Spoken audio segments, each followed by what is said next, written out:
खुलुमबाय। आं उदांस्रि मोसाहारि बड'लेण्ड बुब्लिनि जानानै बयखौबो बरायना लाबाय।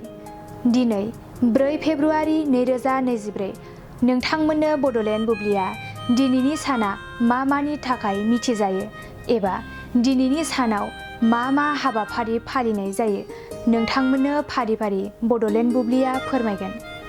दिनैनि सानखौ बुहुमनां केन्सार सान एबा वर्ल्ड केन्सार डे महरै फालिनाय जायो। बोसोरफ्रोमबो 4 फेब्रुआरियाव बुहुमनां केन्सार सानखौ मुलुगनां थाखोआव फालिनाय जायो आरो बुहुमनां सावस्रि आफादा केन्सार बेरामनि बागै सुबुंफोरखौ सांग्रां खालामनो आरो बेखौ माबोरै फाहामनांगौ बेनि थांखिजों बे सानखौ फालिनाय जायो।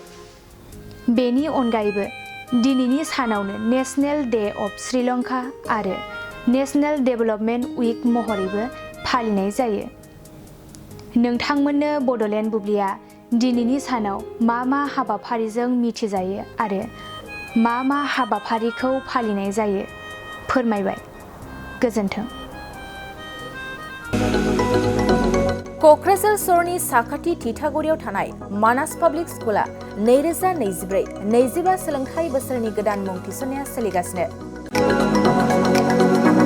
थिथागुरियाव थानाय इंराजि बिजोंनि मानास पाब्लिक स्कुलाव दासान्दि नार्सारिनिफ्राय 8 थाखोसिम गोदानै मुं थिसननाया सोलिगासिनो। बे फरायसालियाव गुनगोनां सोलोंथाइ होनायजों लोगोसे फरायसाफोरनि थाखाय दं मोजां खाबुफोर। थाखो फोरोंथायनि अनगायैबो yoga classes, basic computer education, English speaking skill, maths and science projecting, highly experience faculty आरो स्मार्ट क्लासेसनि खाबुफोर दं। बेजों लोगोसेनो बे फरायसालियाव हौवासा आरो हिन्जावसानि थाखाय आलादा हस्टेलबो दं। गोसो गोनां बिजाथिफ्रा थिथागुरिनि मानास पाब्लिक स्कुलाव मुं थिसनोब्ला नैबे जानबुं नम्बर 6000853288 6000489621 9101008849 कल खालामनानै सुलाद लानो हागोन।